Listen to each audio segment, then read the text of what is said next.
మైనా stories. పెళ్ళిళ్ళ broker Raghava ముందు సమాచారం ఏమీ ఇవ్వకుండా సుభద్ర కోసం పెళ్లి సంబంధం తీసుకురావటంతో సుభద్ర తల్లిదండ్రులు కంగారు పడుతూ ఉంటారు. అజిత్, అతని తల్లిదండ్రులు హాల్లో కూర్చొని ఉంటారు. లోపల గదిలో రాఘవ సుభద్ర తల్లిదండ్రులతో మాట్లాడుతూ ఉంటాడు.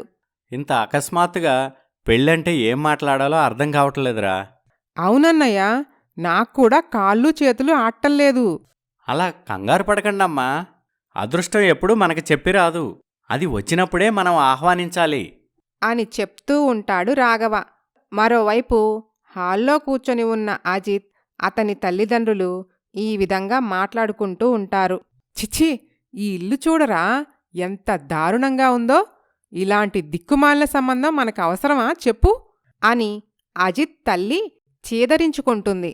రేయ్, ఇప్పటికైనా మించిపోయింది ఏమీ లేదు. నువ్వు ఒక్క మాట చెప్పు.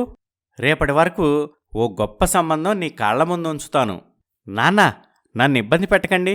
నా నిర్ణయం మారదు. అది కాదురా, మాకు ఏమాత్రం ఈ సంబంధం అస్సలు నచ్చలేదు. వాడికి మన ఇష్టంతో పనిలేదే. వాడిష్టమే వాడికి ముఖ్యం. కష్టపడి విదేశాల్లో చదివించాం కదా, అందుకే మనకి ఇలా గౌరవిస్తున్నాడు. అజిత్ వాళ్ల మాటలేమీ పట్టించుకోకుండా మౌనంగా ఉంటాడు. లోపల గదిలో కృష్ణయ్య, నువ్వు చెప్పేదంతా బానే ఉందిరా, కానీ నెల రోజుల్లో ఇల్లు అమ్మేసి కట్నం డబ్బులు సర్దుబాటు చేయాలంటే చాలా కష్టంరా. అదేం అవసరం లేదురా. వాళ్లకి కాణీ కట్నం అవసరం లేదంట. అబ్బాయి ఫారిన్లో చదువుకొని అక్కడే ఉద్యోగం కూడా చేస్తున్నాడు. ఆదర్శ భావాలు కలవాడు. ఆదర్శ వివాహం చేసుకోవాలనుకుంటున్నాడు. అమ్మో, అమెరికా సంబంధం అంటే మా స్థాయికి కలలో కూడా దొరకదన్నయ్య గారు. ఇలాంటి అదృష్టం నూటికో కోటికో ఒక్కరికి దక్కుతుంది. అదే కదమ్మా నేను ఇందాకడి నుంచి మొత్తుకునేది. కానీ అన్నయ్య, వాళ్ళు కాణీ కట్నం తీసుకోపోయినా కనీసం పెళ్లి ఖర్చులకు కూడా ప్రస్తుతానికి మా చేతిలో రూపాయి లేదు. అవునరా, పంట చేతికొస్తేగాని డబ్బులు సర్దుబాటు కావు. మీరేం దిగులు పడకండి. పెళ్లి ఖర్చుకయ్యే డబ్బు నేను సర్దుబాటు చేస్తానులే. నీ సహాయానికి చాలా రుణపడి ఉంటాంరా. కానీ మళ్ళీ కానీ ఏంటి? అదేరా, అమ్మాయిని అంత దూరం పంపించాలంటే భయంగా ఉందిరా. మీరిలా ఆలోచిస్తూ కూర్చుంటే సుభద్ర జీవితం ఇలాగే ఉండిపోతుంది. వెతుక్కుంటూ వచ్చిన అదృష్టాన్ని కాదనకండి. ఆ దేవుడిపై భారం వేయండి. అన్నిటికీ ఆ పైవాడే ఉన్నాడు. అంతా మంచే జరుగుతుందని నమ్మండి. సరే, మీ ఇష్టం అన్నయ్య. మీరింతలా చెప్తుంటే కాదనటం ఎందుకు అని అనుకుంటూ ఉంటారు. అప్పుడే సుభద్ర కాలేజ్ నుండి ఇంటికి వస్తుంది. నిర్మలమ్మ కూతుర్ని గబగబా లోపలికి తీసుకువెళ్ళి రెడీ చేస్తూ, అమ్మా సుభా, అమెరికా సంబంధం అట. అబ్బాయికి పెద్ద ఉద్యోగం. పేదింటి అమ్మాయినే పెళ్లి చేసుకోవాలని కోరికట అని వివరాలన్నీ చెప్తుంది. అది విని సుభద్ర కళ్ళు ఆనందంతో మెరుస్తాయి. తనకి దక్కిన అదృష్టానికి ఉబ్బి తబ్బిబ్బైపోతుంది. తన తల్లిదండ్రి కష్టాలు తీరబోతున్నాయని చాలా సంతోషపడుతుంది. సుభద్రని తీసుకొని హాల్లోకి వస్తారు. అమ్మాయి నాకు నచ్చింది. వెంటనే ముహూర్తాలు పెట్టించండి. 1 నెలలో పెళ్లి చేసుకొని అమెరికా వెళ్ళిపోవాలి. సుభద్ర వాళ్లకి కూడా సంబంధం నచ్చటంతో మంచి ముహూర్తం చూసి పెళ్లి జరిపిస్తారు. కృష్ణయ్య, నిర్మలమ్మల ఆనందానికి హద్దులుండవు. సుభద్రకి పట్టిన అదృష్టానికి ఆ ఊరి వాళ్లంతా ఆశ్చర్యపోతారు. శుభా, మనం అమెరికా వెళ్లాల్సిన టైం వచ్చింది. నా లీవ్స్ అయిపోయాయి. అలాగేనండి. కాకపోతే చిన్న సమస్య. ఏంటండి? నీకు వీసా రాలేదు కాబట్టి నువ్వు నాతో పాటు రావటానికి ఆ దేశ గవర్నమెంట్ ఒప్పుకోదు. మరిప్పుడెలాగండి? దానికి 2 దారులున్నాయి. మొదటిది, నీకు వీసా అప్లై చేసి అది వచ్చే వరకు వెయిట్ చేయటం. అందుకు 6 మంత్స్ నుంచి 1 ఇయర్ టైం పడుతుంది. అమ్మో, అన్ని రోజులు మీకు దూరంగా ఉండాలా? మిమ్మల్ని వదిలి క్షణం కూడా ఉండలేను. ఇంకో దారి ఉందన్నారు కదా, అదేంటో చెప్పండి. అదేంటంటే, ఇండియా నుంచి అమెరికాలోని ఇళ్లల్లో పని మనిషిగా వర్క్ చేయటానికి అక్కడికి వచ్చేవాళ్లకి చిన్న వెరిఫికేషన్ ప్రాసెస్ ఉంటుంది. అది కంప్లీట్ చేస్తే వెంటనే అమెరికా పంపిస్తారు. అయితే 2వ దారిలోనే వీసా అప్లై చేయండి. కాకపోతే ఆ వీసాలో మనిద్దరం భార్యాభర్తలని ఉండదు. అది నీకు ఓకేనా? ఓకే అండి. వీసాలో లేకపోయినంత మాత్రాన మనం భార్యాభర్తలు కాకుండా పోతామా ఏంటి? నాకు కావలసింది మీతో పాటు అమెరికా రావటం. మనస్సులో అజిత్. నాకు కావలసింది కూడా అదే సుభద్ర. గొర్రె కసాయివాణ్ణి నమ్మినట్టు నువ్వు నన్ను నమ్మి నా వలలో పడ్డావులే అని అనుకుంటాడు. పైకి మాత్రం నన్ను అర్థం చేసుకున్నందుకు చాలా థ్యాంక్స్ సుబ్బా. నీలాంటి మెచ్యూరిటీ ఉన్న అమ్మాయి నాకు భార్యగా రావటం రియల్లీ ఐఆమ్ సో లక్కీ. నేను మీకంటే లక్కీ అండి. అవునా? మరి లేకపోతే ఒక పల్లెటూరి పేదంటి అమ్మాయికి మీలాంటి అమెరికా భర్త దొరకటం అంటే మాటలా? సరే, 4-5 రోజుల్లో మన అమెరికా ప్రయాణం ఉంటుంది. నీకు కావలసినవన్నీ సర్దుకో. అలాగేనండి అని అనుకుంటారు. వాళ్ళిద్దరూ అమెరికా వెళ్లే రోజు రానే వస్తుంది.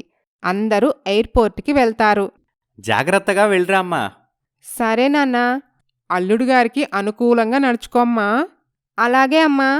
ఎప్పుడైనా మేం గుర్తొస్తే ఏడుస్తూ కూర్చోకు, నెమ్మదిగా అలవాటు చేసుకోమ్మా. అప్పుడప్పుడు ఫోన్ చేస్తూ ఉండమ్మా. అలాగే నాన్నా అని అనుకుంటారు. పేదింటి అమ్మాయిని చేసుకోవటం ఇష్టంలేని అజిత్ తల్లిదండ్రులు మొహం తిప్పుకొని వాళ్ళకి దూరంగా నిలబడతారు. ఏంటమ్మా ఇది? పెళ్ళైపోయింది గదా, ఇంకా ఎందుకీ కోపం? కోటీశ్వరుల సంబంధం కాదని కొడుక్కి పేదింటి సంబంధం ఎంత బాగా చేశారు. అసలు మీకు మైండ్ ఉందా పోయిందా అని ఊర్లో వాళ్ళందరూ మా మొహం మీదే అడుగుతున్నారా? వాళ్ళు అలానే అంటారులే, మీరు పట్టించుకోకండి. నా పరిస్థితి వాళ్ళకేం తెలుసు? నీకేమిరా, నువ్వెన్నైనా చెప్పి వెళ్ళిపోతావు. జనాలకు సమాధానం చెప్పాల్సింది మేం కదా. అయినా దిక్కులేని వాళ్ళలా తింటానికి లేని పేదింటి అమ్మాయిని చేసుకునే కర్మ అసలు నీకేం పట్టిందిరా? ప్రతిదానికి నా దగ్గర ఒక కారణం ఉంటుంది. అదిప్పుడు చెప్పినా మీకు అర్థం కాదులే అని సుభద్రని తీసుకొని అమెరికా వెళ్ళిపోతాడు అజిత్. ఎన్నో ఊహలతో ఆశలతో అందమైన వైవాహిక జీవితం ఊహించుకుంటూ సుభద్ర అమెరికాలో అడుగుపెడుతుంది. అజిత్ సుభద్రని ఎయిర్పోర్ట్ నుండి డైరెక్టుగా సుజల్ ఇంటికి తీసుకువెళ్తాడు. హాయ్రా, ఇండియా నుంచి ఎప్పుడొచ్చావు? వావ్, ఈ బ్యూటీ ఎవర్రా? ఈమె నా భార్య సుభద్ర అని పరిచయం చేస్తాడు. సుజల్ కళ్ళార్పకుండా సుభద్రనే చూస్తూ ఉంటాడు. అతని చూపులు సుభద్రకి కాస్త ఇబ్బందిగా అనిపిస్తాయి. హాయ్ అంటూ సుజల్ సుభద్రకి షేక్ హ్యాండ్ కోసం తన వైపు చేయి చాస్తాడు. సుభద్ర షేక్ హ్యాండ్ ఇవ్వకుండా నమస్కారం పెడుతుంది. నీకెక్కడో సుడుందిరా, లేకపోతే ఇంత అందమైన అమ్మాయి దొరుకుతుందా? అది సర్లేగాని నాకు నీ హెల్ప్ కావాలరా. ఏంటో చెప్పరా, నీకోసం నేను ఏమైనా చేస్తాను అంటూ సుభద్ర వైపు చూస్తూ ఉంటాడు సుజల్. నా సిచ్యువేషన్ నీకు తెలుసు కదరా, కాబట్టి ప్రస్తుతానికి సుభద్రని నీ ఇంట్లో ఉంచుకోవాలి. నేను చెప్పినప్పుడు తనని నా ఇంటికి తీసురా. ఓ ఎస్, తప్పకుండా, ఇట్స్ మై ప్లెజర్. కాని అందుకు సుభద్ర ఒప్పుకోదు. ప్లీజ్ అండి, మీరు లేకుండా నేనిక్కడుండను. నేను కూడా మీతోనే వస్తాను. నీకేం భయం లేదు శుభా, వాడు నా బెస్ట్ ఫ్రెండ్. అది కాదండి, అసలు నేనిక్కడెందుకుండాలి? మనకు ఇల్లు లేదా? అయినా నన్నిక్కడొదిలి మీరెక్కడికెళ్తున్నారు? ఈ దేశం కాని దేశంలో మీరు లేకుండా నేను వేరే ఇంట్లో ఉండలేను. మీరెక్కడుంటే నేనక్కడే ఉంటాను. ప్లీజ్ అండి, నన్ను కూడా మీతోనే తీసుకుపోండి అని ఏడుస్తుంది సుభద్ర. సరే, నాతోనే వద్దువులే అని అజిత్ సుభద్రని అతనితో పాటే ఇంటికి తీసుకొని వెళ్తాడు. కాలింగ్ బెల్ మోగటంతో డోర్ ఓపెన్ చేస్తుంది జెనిఫర్. అజిత్ని చూడగానే జెనిఫర్ చాలా సంతోషిస్తుంది. I miss you so much sweetheart అంటూ హగ్ చేసుకుంటుంది. I miss you too honey అని ఇద్దరూ గాఢంగా హగ్ చేసుకుంటారు. అది చూసి కంగు తింటుంది సుభద్ర. ఆ తర్వాత ఏం జరిగిందో వచ్చే భాగంలో చూద్దాం. Please subscribe Maina stories.